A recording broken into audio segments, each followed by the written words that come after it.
Praise the Lord. ક્રિસ્મોલ અભય તથા બહેનો, દિવ્ય દયા અને દિવ્ય સંદેશમાં તમારું સ્વાગત છે. માર્ચ 11મી તારીખ. આ સંદેશ સાંભળનાર તમારા સૌ માટે અને તમારા કુટુંબીજનો માટે વિશે પ્રાર્થના કરું છું કે પ્રભુ તમને હંમેશા સુરક્ષિત રાખે, પ્રભુ તમને ધારી સારી તંદુરસ્ત બક્ષે અને પ્રભુ હંમેશા તમને શ્રદ્ધામાં, વિશ્વાસમાં દ્રઢ બનાવે. શાસ્ત્રપાઠ સાંભળીએ. તમારા બાઇબલ લઈ લો, ઈશ્વરના વચન સાંભળીએ.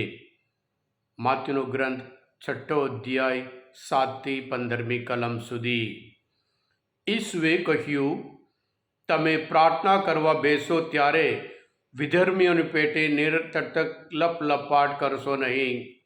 એ લોકો તો એ માને છે કે બહુ લપલપાટ કરવાથી ઈશ્વર તેમની વાત કાને ધરશે. પણ તમે તેમને પગલે ચાલશો નહીં, કારણ તમારા માગ્યા પહેલાં જ તમારા પરમપિતાને ખબર છે તમારે શાની જરૂર છે.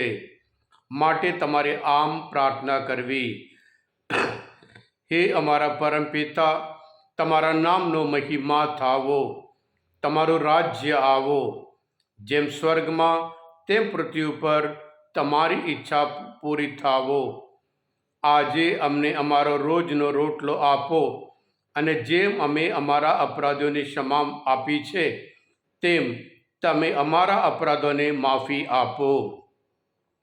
અમને પ્રલોભનમાં પડવા દેશો નહીં, પણ અમને અનિષ્ટથી બચાવો.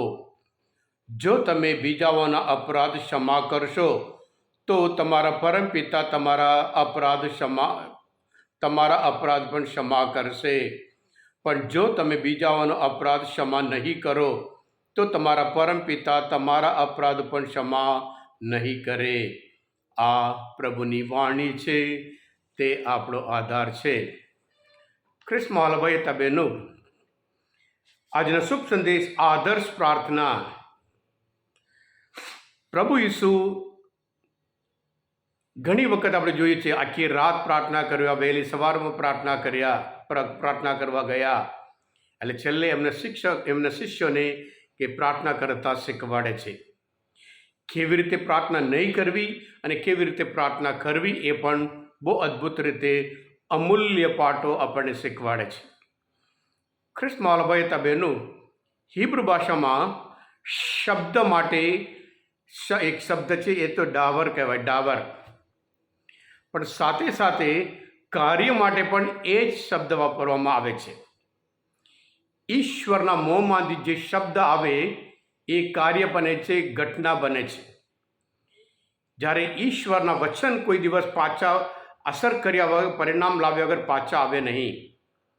ઈશ્વર જ્યારે બોલે તે થાય.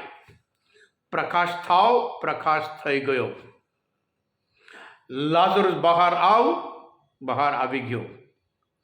યુવાન માણસ તને કહું છું ઉઠ, ઉઠે છે.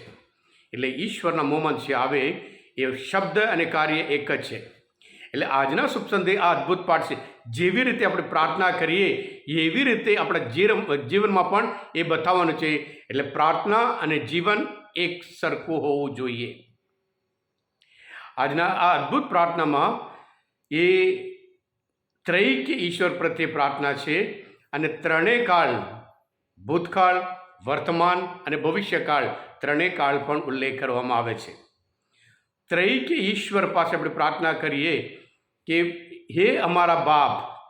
જ્યારે આ હે અમારા બાપ આપણે દરરોજ પ્રાર્થના કરીએ, વ્યક્તિ એકલા પ્રાર્થના કરતા નહીં, આપણે બધા સાથે પ્રાર્થના કરીએ છીએ. જ્યારે આપણે પ્રાર્થના કરીએ, આપણા માટે માગતા નહીં, આપણે બધા માટે માગીએ છીએ. એટલે આપણા ભાઈઓ, એટલે આપણે બધા ભાઈઓ બનીએ છીએ. જ્યારે હે અમારા બાપ, આપણે બધા ભાઈઓ થઈએ છીએ. દરરોજનો રોટલો માટે આપણે પ્રાર્થના કરીએ છીએ પિતા પરમેશ્વર પાસે, અને ક્ષમા માગીએ છીએ પ્રભુ ઈસુ પાસે.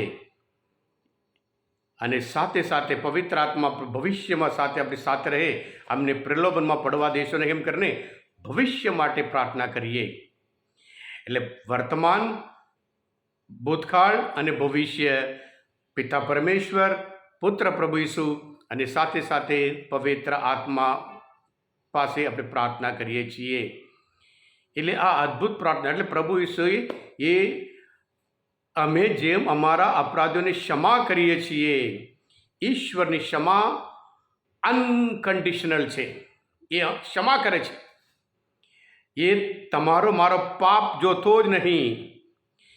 જો એ અનકન્ડિશનલી આપણને ક્ષમા કરતા હોય તો પછી પ્રભુ કહે છે એવી રીતે તમારે પણ એવી રીતે બીજાને ક્ષમા કરવાનું છે. દૃષ્ટાંત દ્વારા જે બીજાને ક્ષમા કરવા તૈયાર નથી એમ કરીને જે માણસ જે ઉછીનું હતું દેવું હતું એ દ્વારા પણ પ્રભુ આપણને સમજાવે છે. હા ક્રિસ્માવાલા ભાઈ તા બહેનો, આજના અદ્ભુત સંદેશ, આ આદર્શ પ્રાર્થના આપણે પણ અર્થ સમજીને દરરોજ પ્રાર્થના કરીએ. એક એક શબ્દનો અર્થ બહુ ઊંડો છે. અને સાથે સાથે પ્રાર્થના એક વ્યક્તિગત સંબંધ છે. પિતા પ્રભુ ઈસુ ખ્રિસ્ત અને આપણી સાથેનો એક સંબંધ બતાવે છે. એ પ્રાર્થના દિલ ટુ દિલ, એટલે આપણે દિલથી ઈશ્વરના દિલને આપણે પ્રાર્થના કરીએ એટલા પર્સનલ બને છે.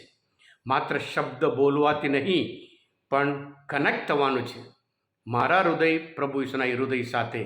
અને ત્યારે સાચો આનંદ આ થપ્રોતું કેવી રીતે પ્રાર્થના કરવી અને પ્રાર્થનામાં કેવી રીતે અર્થપૂર્વક પ્રાર્થના કરવી અને કેવી રીતે આપણે આનંદ પ્રાપ્ત કરવાનું આજના સત્સંદેશ અદ્ભુત રીતે આપણે સમજાવે છે. હા ક્રિસ્માવાલા ભાઈ તા બહેનો, આજના મનન ચિંતન શાસ્ત્રપાઠ સમજવા માટે, પ્રભુ ઈસુને ઓળખવા માટે, પ્રભુ ઈસુ કેટલા મહાન છે એ સમજવા માટે મદદરૂપ થયા હોય તમે પોતે દિવ્ય ધ્યાન દિવ્ય સંદેશ સબસ્ક્રાઈબ કરજો અને બીજા માટે પણ ફોરવર્ડ કરજો. કારણ કે તમે બધા આશીર્વાદિત છો, અભિષિક્ત છો. પ્રભુ ઈસુ, હું તમારામાં વિશ્વાસ રાખું છું. પ્રભુ તમારા અંતરમાં વસો. સર્વશક્તિમાન પરમેશ્વર પિતા અને પુત્ર અને પવિત્ર આત્માનો આશીર્વાદ તમારો પર ઉતરો. આમેન. બોલો દિવ્ય દયાનો જય. God bless you all.